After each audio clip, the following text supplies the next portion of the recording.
Hey guys, what's up?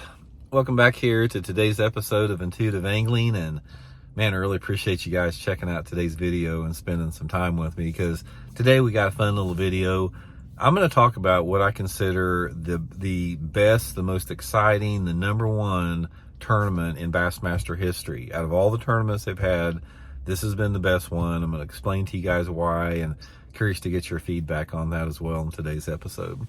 Before we get started, real quick, I just want to remind you that SolarBat has still got their independent sale going on my SolarBat Signature Series glasses, my RB2s and RB3s. You can get them right now at 30% off, including a free hard case from SolarBat with any purchase over $98. Guys, try these high contrast yellow lenses here. This is the ones I use right here most of the time. Absolutely love them here. I'll put the SolarBat link in the description, as well as you can get them at Tackle Warehouse, and my Tackle Warehouse link in the description. So I really appreciate that. Okay, I've been thinking about Bassmaster a lot the last 6 months. You guys know I've been really hard on them about how they went down the hill, went down the tubes. They've been making terrible decisions. And it really made me miss the good old days of Bassmaster, back when Ray Scott ran it, back when, really before FLW emerged. So this particular tournament I'm going to talk about, it was the 1990 Bassmaster Classic, James River, Virginia. Rick Clunn won the tournament. And this particular tournament, it was all about what happened at the tournament and the timing within the industry. Because back then, like I said, Bassmaster was the only circuit. And it was such a perfect world for bass fishing, because there was no question on who is a pro angler. You didn't have like everybody and his brother now claims to be a pro angler, because there's so many dang circuits out there. There's more circuits that you can even, shake a stick at. But back then there was the Bassmaster, top 100 circuit, and then you had the old Redman tournaments, and that was about it. So you had some Western tournaments, but Bassmaster was the definitive organization for a pro angler. It was like Major League Baseball, the NFL, PGA and golf. Bassmaster was fishing. It's been ruined since then because of the oversaturation of tournaments. But in 1990, it was at the top of the game. Ray Scott was still the MC, still ran Bassmaster with an iron fist. Everybody loved it. The energy was great. It's like easy to get sponsorships. It was just a great time to be a pro.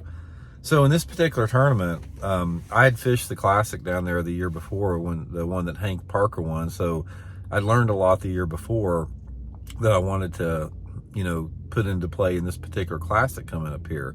Super hot when we got down there, super muggy. I mean, what temperatures were in the 90s and the humidity was in the 70s. It was freaking miserable, no wind whatsoever. And everybody was struggling. Super, super tough tournament. So the first day of the tournament, Tommy Biffle, who was at the top of his game in 1990, came in with 15 pounds, which was a massive bag of fish. It was the biggest bag that I'd seen down there in all the Classics and tournaments I'd fished before. And the second day, he backed it up with, I think, 11 or 12 pounds or something. And he had a sizable lead going into the last day. He had I think it was a 5 or 6 pound lead over second place. And Rick Clunn was in 10th place that last day, almost 10 pounds behind Biffle. So at that particular situation, there wasn't, it was Biffle's to lose. And so we went out that last day, and I was in the last part of the flight there. Rick had, in that particular tournament, the way it was staggered out is Tommy Biffle and I, we were like the last two boats in that particular tournament to weigh in that last day of the tournament. And Rick was like in the first flight, so he was some of the first to weigh in. So anyway, that last day of the tournament, I'm out there, and I'm sort of like, I can't remember where I finished up, but I was sort of like, not way up there, but I wasn't way down. I was in contention to make a decent, some good money. But in that tournament, everybody pretty much knew that Biffle was going to win that tournament. He was super confident. I remember him making a comment going out that last day that he thought he could catch a limit about anywhere he went.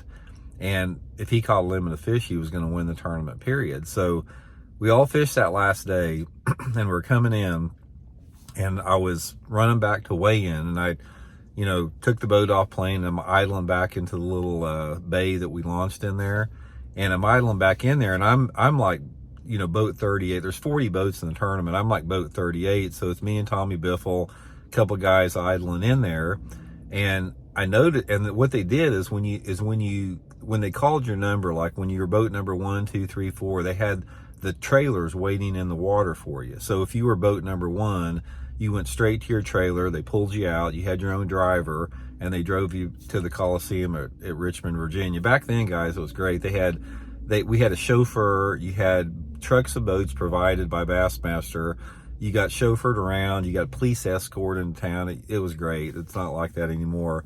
But anyway, I'm boat 38 idling in, and everybody else, like all the top 30 boats, they're already loaded up and gone. And I'm idling in there, and I noticed that Rick Clunn's boat is tied up to the dock there, and Rick's sitting in it. So I'm like, that's really weird. It's like, why is Rick still in the water? He was like boat 2 or 3, something like that. So I didn't think much about it. And anyway, Tommy Biffle and I got our boats out of the water. And I remember going up to Tommy, and I said something like, well, man, congratulations. It's going to be your first classic win. And he goes, I'm not going to win the tournament. He goes, Rick Clunn's going to win the tournament. I go, what are you talking about? He goes, I only got 1 fish, and I heard Rick's got a big bag of fish. I just couldn't believe it. It's like, it absolutely shocked me at that point, because it's like, how big a bag does Rick got? He's 10 pounds down, and then there was a bunch of other guys ahead of him. So anyway, guys, we get back in there to the Coliseum, and this is what makes it the best tournament in Bassmaster history. This particular weigh-in here. I go in, and I'm weighing in, right? So they're holding Biffle and they're holding Clunn back, because there's the last 2 in there. So we've all weighed in. All of the pros were standing down there at the floor of the Coliseum waiting in here, and they bring Rick in, or they bring Biffle and Rick in. Now, was it Biffle? Or, yeah, they brought Biffle in first. So Tommy had 1 fish. So when Rick comes in, it's like, by the time now, is feeding on this excitement, because they always hold the winner back to last. So they pull Rick in there, and guys, this Coliseum went freaking crazy.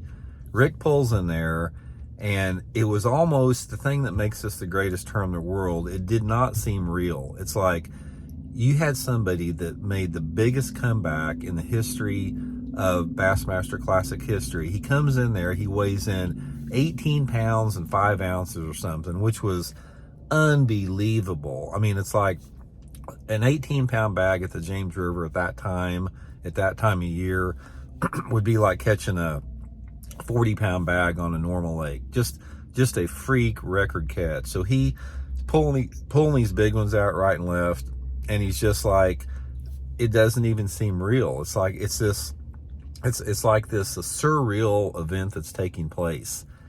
You had to be there to understand what I'm talking about, because it sort of like elevated Rick Clunn to like an elite status within the sport that was unachievable for anybody to ever achieve again. It was almost like this miracle that he pulled this miracle out of a hat, out of nowhere. The fact that Tommy Biffle stumbled and only caught 1 fish when he said he could guarantee he'd catch a limit, and then Rick comes out of nowhere the last day of the tournament on a weekend. The river's covered up with boats, it's getting pounded, and he catches this massive bag the last day of the tournament. So when he wins that tournament, and everybody's just in disbelief, and the energy, you can feel the energy in the Coliseum. It's just thick with excitement and thick with like surprise. And I've never felt that ever in a tournament. I've fished hundreds of Bassmaster tournaments. I've qualified for 9 Bassmaster Classics. I've won Bassmaster tournaments. I have never felt the energy in a Coliseum as I did when Rick Clunn came in that last day with 18 pounds and won that tournament. There'll never be anything like that. And if you were there at that Classic, you know what I'm talking about. The energy of the crowd was like nothing I've ever seen before. And what made it even better beyond that is like this mysterious event that happened to Rick that last day. Rick was talking about how when he was out there on the lake, he felt that he wasn't even on the same body of water. It's like he he had this transcendental experience, almost this like this spiritual experience where it's like every cast he made was perfect. And it's like if he would throw his crankbait over next to a cypress tree and get hung up, he got excited about it because he knew that he was going to go over there and get his lure unhung. And the boat position that he was in, by getting his lure unhung, the next cast he was going to catch another one, and he did. And they were all big ones. It's like back then a 2-pounder was a giant. Was not a giant, but it was a quality bass to be caught at the James River, and he was catching 3.5 pounders, right and left. So anyway, it was just one of those things that's like you had to be there to really experience it. I was really fortunate to be part of history and to see that go down. I don't think there'll ever be anything like that again, because when you're talking in terms of energy and feeling of an event, that's what makes a tournament great. It's like any other sporting event that people go to there. It's all about the energy, the crowd, and everything unfolding up to that point. So anyway, that's, guys, the greatest tournament Bassmaster history, 1990 Bassmaster Classic, James River. Never going to be another one like that again. So we'll talk later.